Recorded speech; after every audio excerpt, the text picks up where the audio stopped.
लोग कैसे हैं? आज हम लोग आज के अपने इस क्लास में ग्रेविटेशन न्यूमेरिकल्स के बारे में समझेंगे। लेकिन ग्रेविटेशन का न्यूमेरिकल्स बनाने के पहले ग्रेविटेशन का फॉर्मूला अच्छे से समझ लेना चाहिए। चलिए, जब तक हम फॉर्मूला समझेंगे नहीं उसका इम्प्लीमेंटेशन कैसे करेंगे, उसको कहाँ उपयोग में लाएंगे, कब लाना है, कैसे लाना है, ये फॉर्मूला समझने के बाद ही हम करना जानते हैं, है ना। तो आज हम पहले ग्रेविटेशन का कुछ जो बेसिक फार्मूला है उसके बारे में पहले समझते हैं। किस किस तरह का फॉर्मूला हम लोगों को मिलेगा, कैसे यूज करना होगा। सबसे पहला फॉर्मूला है F is equal to mg। ये हम लोग फोर्स में भी पढ़े थे। यहाँ F फॉर फोर्स है, m फॉर मास और g for acceleration due to gravity. ये हम सभी जानते हैं।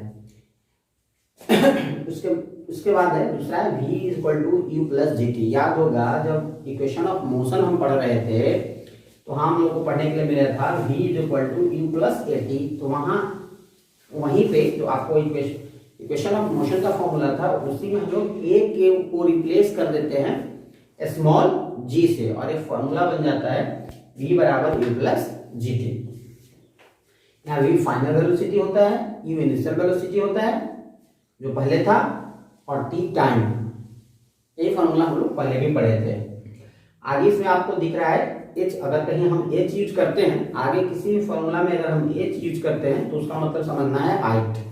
कैपिटल G यूज करेंगे तो वह होता है ग्रेविटेशनल कांस्टेंट, ठीक है ना। इसको हम लोग ग्रेविटेशनल कांस्टेंट कहते हैं, या कहीं कहीं इसको यूनिवर्सल कांस्टेंट भी लिखा जाता है, ध्यान रखना है।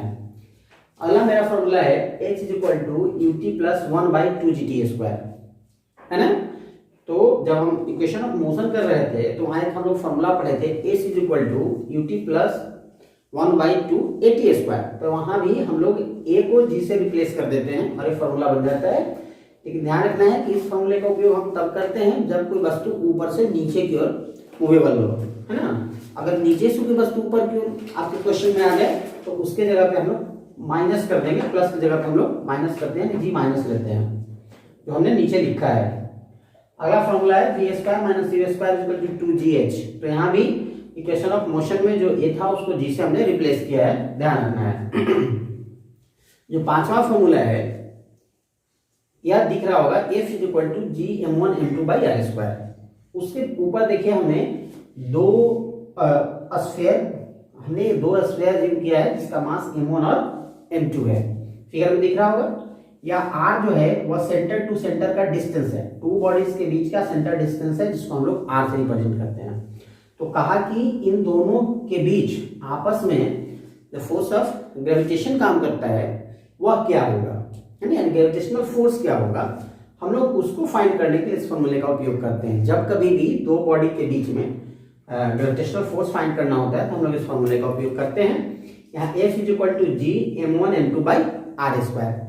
यहाँ g आप पहले ही जानते हैं ग्रेविटेशनल कांस्टेंट है, m1 mass of one body and m2 mass of another body होगा, और r स्क्वायर या जो r है वह दोनों बॉडी के बीच का सेंटर टू सेंटर का डिस्टेंस है। ध्यान रखना है, बॉडी टू बॉडी डिस्टेंस नहीं, सेंटर टू सेंटर का डिस्टेंस है। हमने लिखा है r is equal to distance between the centre of the bodies, two bodies. अगला फॉर्मूला है g डैश, गौर करेंगे g dash is variation of g। Book में लिखता है वेरिएशन ऑफ g।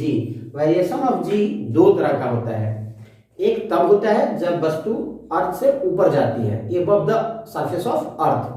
वैसे में हम लोग g dash is equal to g r by r plus h का होल स्क्वायर यूज करते हैं, ठीक है ना। यहाँ h होगा हाइट, है ना, from the surface of earth या above from the surface of earth. इसका अगला फॉर्मूला है g dash is equal to g1 minus d by r का होल स्क्वायर, ठीक है ना। यह फॉर्मूला तब यूज में आता है जब body in the surface of earth यानी below the surface of earth जाता है, यानी हम कभी किसी टनल में चले गए, है ना। तो वैसे कंडीशन में g का ये फॉर्मूला यूज में आता है, g डैश का ये फॉर्मूला यूज में आता है। यहाँ d मास होता है, मींस होता है डेप्थ, यानी बिलो द सरफेस ऑफ, जितना डेप्थ में आप जाते हैं हम लोग इस फॉर्मूला का उपयोग करते हैं। आगे लिखा है mg is equal to G M M by R square, और लिखा है g is equal to G M by R square, यानी किसी भी ऑब्जेक्ट का on the surface of earth, यानी किसी भी ऑब्जेक्ट पर अर्थ सरफेस के ऊपर, यानी कोई भी ऑब्जेक्ट यदि अर्थ सरफेस पे रखा है तो उसके ऊपर एक्सेलरेशन ड्यू टू ग्रेविटी जो हम फाइंड करते हैं वहां पे हम इस फॉर्मूले का उपयोग करते हैं। ठीक है ना। तो इस तरह से इतना फॉर्मूला हमारे सामने है और इन्हीं फॉर्मूलों का यूज करके, इन्हीं में से एक का यूज करके हम लोग ग्रेविटेशन का लगभग न्यूमेरिकल सॉर्ट आउट करते हैं। तो आप लोग, मैं उम्मीद करता हूं आप लोग फॉर्मूला अच्छे से समझ लिए होंगे। आगे हम लोग इसका न्यूमेरिकल प्रैक्टिस करेंगे।